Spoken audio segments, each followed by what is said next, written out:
Hi class. Today I'm going to read Chapter 3, Escape of Charlotte's Web. The barn was very large. It was very old. It smelled of hay and it smelled of manure. It smelled of the perspiration of tired horses and the wonderful sweet breath of patient cows. It often had a sort of peaceful smell, as though nothing bad could happen ever again in the world. It smelled of grain, and of harness dressing, and of axle grease, and of rubber boots, and of new rope.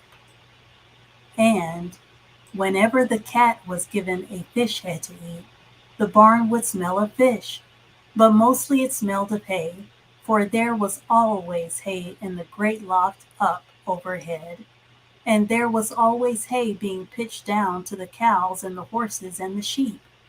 The barn was pleasantly warm in winter, when the animals spent most of their time indoors, and it was pleasantly cool in summer when the big doors stood wide open to the breeze. The barn had stalls on the main floor for the work horses, tie-ups on the main floor for the cows, a sheepfold down below for the sheep, a pig pen down below for Wilbur, and it was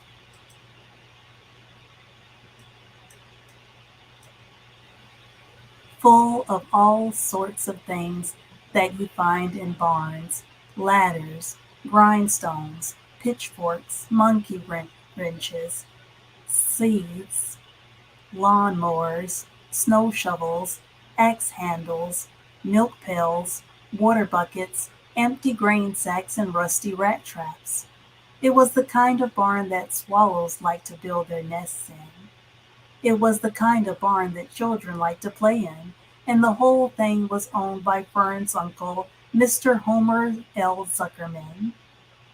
And there's a pig, that may be Wilbur, eating there. Wilbur's new home was in the lower part of the barn, directly underneath the cows. Mr. Zimmerman knew that a manure pile is a good place to keep a young pig. Pigs need warmth, and it was warm and comfortable down there in the barn cellar on the south side. Fern came almost every day to visit him. She found an old milking stool that had been discarded, and she placed the stool in the sheepfold next to Wilbur's pen. Here she sat quietly during the long afternoons, thinking and listening and watching Wilbur. There's Fern, the girl, watching Wilbur with a sheep and a duck. Okay? The sheep soon got to know her and trust her. So did the geese. Okay, so that's a goose. So did the geese who lived with the sheep. All the animals trusted her. She was so quiet and friendly. Mr. Zuckerman did not allow her to take Wilbur out, and he did not allow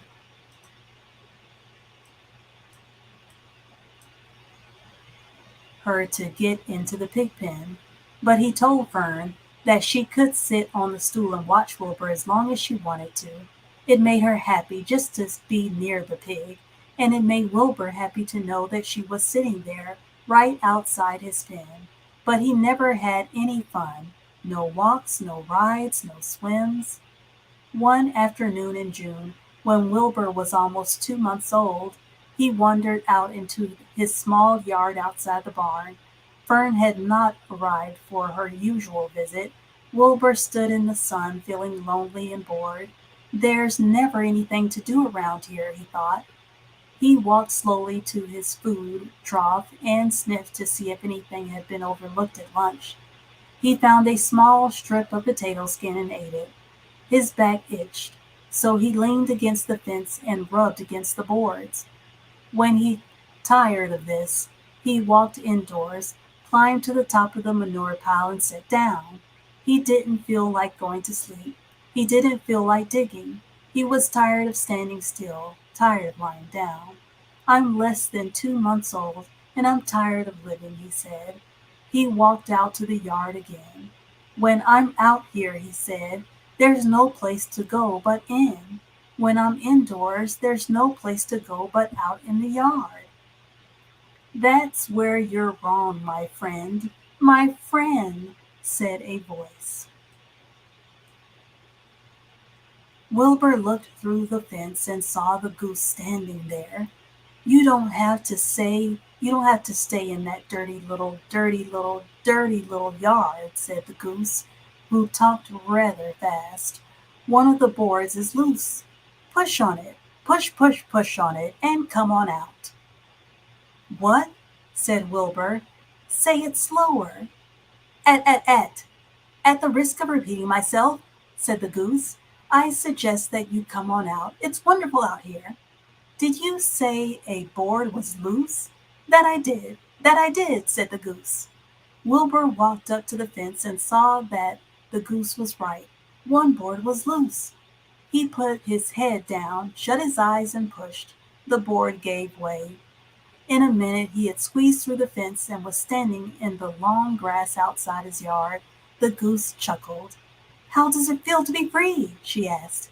I like it, said Wilbur. That is, I guess I like it.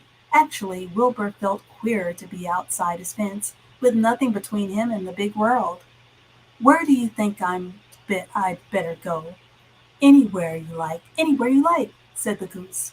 Go down through the orchard, root up the sod, go down through the garden, dig up the radishes, root up everything, eat grass, look for corn, look for oats, run all over, skip and dance, jump and prance.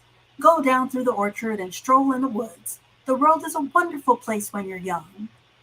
I can see that, Wilbur replied Wilbur. He gave a jump in the air, twirled, ran a few steps, stopped, looked all around, sniffled the smells of afternoon, and then set off, walking down through the orchard, pausing in the shade of an apple tree.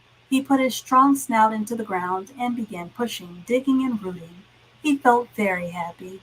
He had plowed up quite a piece of ground before anyone noticed him. Mrs. Zuckerman was the first to see him. She saw him from the kitchen window and she immediately shouted for the men. Homer! She cried. Pigs out! Lurvy! Pigs out! Homer! Lurvy! Pigs out! He's down there under that apple tree. Now the trouble starts, thought Wilbur. Now I'll catch it. The goose heard the racket, and she too started hollering, run, downhill! Make for the woods and the woods! She shouted to Wilbur. They'll never catch you in the woods. The Cocker Spaniel heard the commotion, and he ran out from the barn to join the chase. Mr. Zuckerman heard, and he came out of the machine shed where he was mending a tool. Lurvy, the hired man, heard the noise and came up from the asparagus patch where he was pulling weeds. Everybody walked toward Wilbur, and Wilbur didn't know what to do. The woods seemed a long way off, and anyway, he had never been down there in the woods and wasn't sure he would like it. Get around behind him, Lurvy, said Mr. Zuckerman, and drive him toward the barn. And take it easy, don't rush him. I'll go and get a bucket of slops. The news of Wilbur's escape spread rapidly among the animals on the place. Whenever any creature broke loose on Zimmerman's farm, the event was of great interest to the others. The goose shouted to the nearest cow that Wilbur was free, and soon all the cows knew. Then one of the cows told one of the sheep, and soon all the sheep knew. The lambs learned about it from their mothers. The horses in their stalls in the barn pricked up their ears when they heard the goose hollering, and soon the horses had caught on to what was happening. Wilbur's out, they said. Every animal stirred and lifted its head and became excited to know that one of his friends had got free and was no longer pinned up or tied fast. Wilbur didn't know what to do or which way to run. It seemed as though everybody was after him. If this is what it's like to be free, he thought, I believe I'd rather be pinned up in my own yard. The Cocker Spaniel was sneaking up on him from one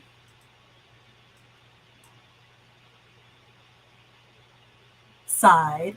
Lurvy, the hired man, was sneaking up on him from the other side. Mrs. Zimmerman stood ready to head him off if he started for the garden, and now Mr. Zimmerman was coming down toward him carrying a pail. This is really awful, thought Wilbur. Why doesn't Fern come? He began to cry. The goose took command and began to give orders. Don't you sit there, Wilbur. Dodge about, cried the goose. Skip round. Run toward me. Slip in and out, in and out, in and out. Make for the woods, twist and turn.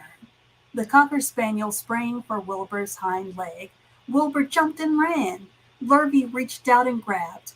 Mrs. Zimmerman screamed at Lurvy. The goose cheered for Wilbur. Wilbur dodged between. Okay, and that's Mr. and Mrs. Zimmerman there trying to get Wilbur back in the pen. Lurvy's legs. Lurvy missed Wilbur and grabbed the spaniel instead. Nicely done, cried the goose. Try it again. Run downhill, suggested the cows. Run toward me, yelled the gander. Run uphill, cried the sheep. Turn and twist, honked the goose. Jump and dance, said the rooster. And those are all the animals there giving orders of what Wilbur should do. Okay. Look out for Lurvy, called the cows. Look out for Zimmerman, yelled the gander. Watch out for the dog, cried the sheep. Listen to me, screamed the goose. Poor Wilbur was dazed and frightened by this hullabaloo. He didn't like being the center of all this fuss. He tried to follow the instructions his friends were giving him, but he couldn't run downhill and uphill at the same time. And he couldn't turn and twist when he was jumping and dancing, and he was crying so hard he could barely see anything that was happening. After all, Wilbur was a very young pig, not much more than a baby, really. He wished Fern were there to take him in his arms and comfort him. When he looked up and saw Mr. Zimmerman standing quite close to him, holding a pail of warm slops, he felt relieved. He lifted his nose and sniffed. The smell was delicious. Warm milk, potato skins, wheat middlings, Kellogg's cornflakes, and a popover left from the Zimmerman's breakfast. Come, pig, said Mr. Zimmerman, tapping the pail. Come, pig. Wilbur took a step toward the pail. No, said the goose. It's the old pail trick. Wilbur, down. Don't fall for it. He's trying to lure you back into captivity. Ivity. He's appealing to your stomach. Wilbur didn't care. The food smelled appetizing. He took another step toward the pail. Pig, said Mr. Zuckerman in a kind voice, and began walking slowly toward the barnyard, looking all about him innocently, as if he didn't know that a little white pig was following along behind him. You'll be sorry, called the goose. Wilbur didn't care. He kept walking toward the pail of slops. You'll miss your freedom, honked the goose. An hour of freedom is worth a barrel of slops. Wilbur didn't care. When Mr. Zuckerman reached the pig pen, he climbed over the fence and poured the slops into the trough. Then he pulled the loose board away from the fence so that there was a wide hole for Wilbur to walk through. Reconsider, cried the goose. Wilbur paid no attention. He stepped through the fence into his yard. He walked to the trough and took a long drink of slops, sucking in the milk hungrily and chewing the popover. It was good to be home again. While Wilbur ate, Lurvy fetched a hammer and some 8-penny nails and nailed the board in place. Then he and Mr. Zuckerman leaned lazily on the fence, and Mr. Zuckerman scratched Wilbur's back with a stick. He's quite a pig, said Lurvy. Yes, he'll make a good pig, said Mr. Zuckerman. Wilbur heard the words of praise. He felt the warm milk inside his stomach. He felt the pleasant rubbing of the stick along his itchy back. He felt peaceful and happy and sleepy. This had been a tiring afternoon. It was still only about 4 o'clock, but Wilbur was ready for bed. I'm really too young to go out into the world alone, he thought as he lay down. Chapter 4. Loneliness. The next day was rainy and dark. Rain fell on the roof of the barn and dripped steadily from the eaves. Rain fell on in the barnyard and ran in crooked courses down into the lane where thistles and pigweed grew. Rain spattered against Mrs. Zuckerman's kitchen windows and came gushing out of the downspouts. Rain fell on the backs of the sheep as they grazed in the meadow. When the sheep tired of standing in the rain, they walked slowly up the lane and into the fold. Rain upset Wilbur's plans. Wilbur had planned to go out this day and dig a new hole in his yard. He had other plans too. His plans for the day went something like this. Breakfast at 6:30, skim milk, crusts, middlings, bits of donuts, wheat cakes with drops of maple syrup sticking to them, potato skins, leftover custard pudding with raisins, and bits of shredded wheat. Breakfast would be finished at 7. From 7 to 8, Wilbur planned to have a talk with Templeton the rat that lived under his trough. Talking with Templeton was not the most interesting occupation in the world, but it was better than nothing. From 8 to 9, Wilbur planned to take a nap outdoors in the sun. From 9 to 11, he planned to dig a hole or a trench and possibly find something good to eat buried in the dirt. From 11 to 12, he planned to stand still and watch flies on the boards, watch bees in the clover, and watch swallows in the air. 12 o'clock lunchtime, middlings, warm water, apple parings, meat gravy, carrot scrapings, meat scraps, stale hominy, and the wrapper off a package of cheese. Lunch would be over at 1. From 1 to 2, Wilbur planned to sleep. From 2 to 3, he planned to scratch itchy places by rubbing against the fence. From 3 to 4, he planned to stand perfectly still and think of what it was like to be alive and to wait for Fern.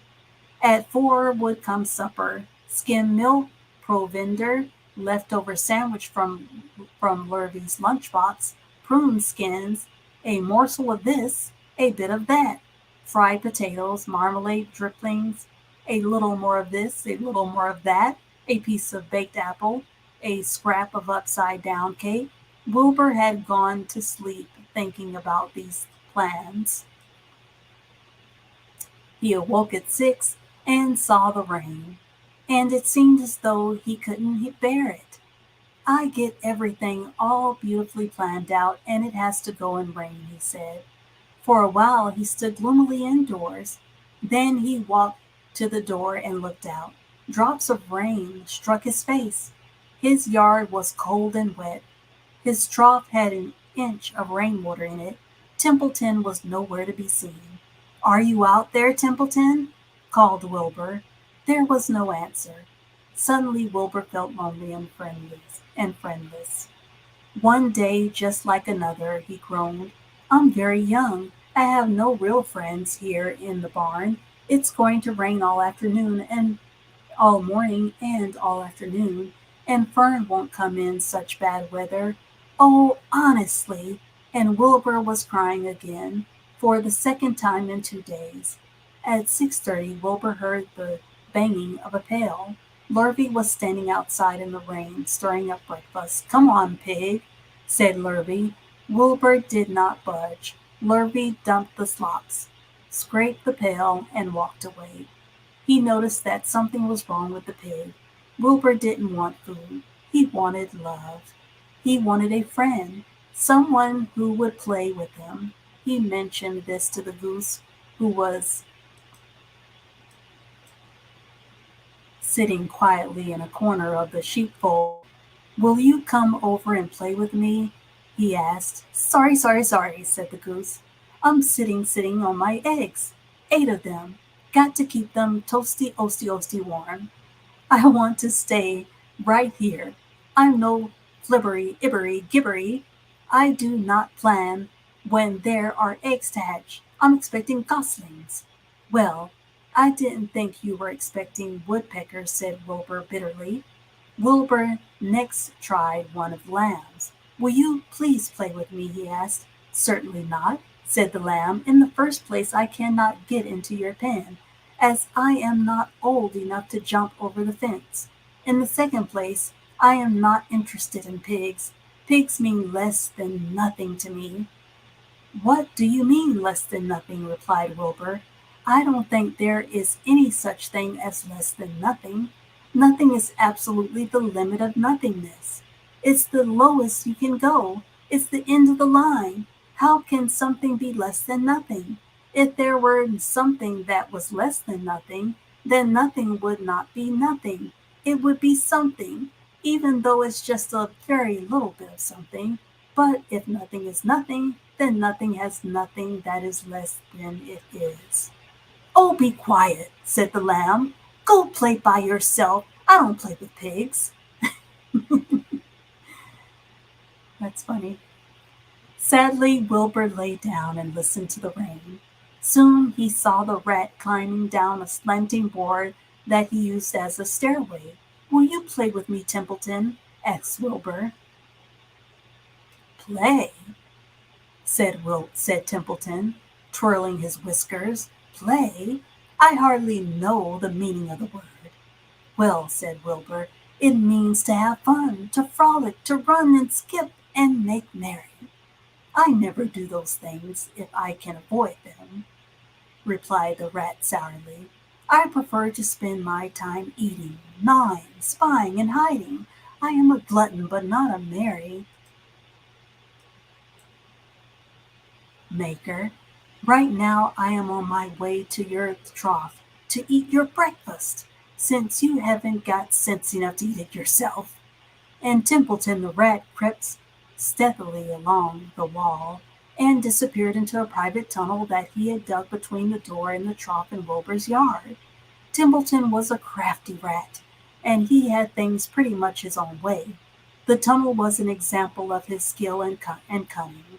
The tunnel enabled him to get from the barn to his hiding place under the pig trough without coming out into the open. He had tunnels and runways all over Mr. Zuckerman's farm and could get in from one place to another without being seen. Usually he slept during the day and was abroad only after dark. Wilbur watched him disappear into his tunnel. In a moment he saw the rat's sharp nose poke out from underneath the wooden trough. Cautiously, Templeton pulled himself up over the edge of the trough. This was almost more than Wilbur could stand. On this dreary, rainy day, to see his breakfast being eaten by somebody else. He knew Templeton was getting soaked out there in the pouring rain, but even that didn't comfort him. Friendless, dejected, and hungry, he threw himself down in the manure and sobbed. Late that afternoon, Lurvy went to Mr. Zuckerman. I think there's something wrong with that pig of yours. He hasn't touched his food. Give him 2 spoonfuls of sulfur and a little molasses, said Mr. Zuckerman. Wilbur couldn't believe what was happening to him when Lurvy caught him and forced the medicine down his throat. This was certainly the worst day of his life. He didn't know whether he could endure the awful loneliness any more. And that's Wilbur there crying. Darkness settled over everything. Soon there were only shadows and the noises of the sheep chewing their cuds, and occasionally the rattle of a cow chain up overhead. You can imagine Wilbur's surprise when out of the darkness came a small voice he had never heard before. It sounded rather tiny but pleasant. Do you want a friend, Wilbur? It said. I'll be a friend to you. I'll watch you all day and I like you. But I can't see you, said Wilbur, jumping into his feet. Where are you? And who are you? I'm right up here, said the voice. Go to sleep. You'll see me in the morning. I have an idea of who that might be, since I saw this movie. Oops, okay. And next time, I'll begin with Chapter 5, Charlotte. If you haven't already, click like and subscribe to my channel, Adult Literacy and English Language. Share this video on social media with someone who you know is learning to read.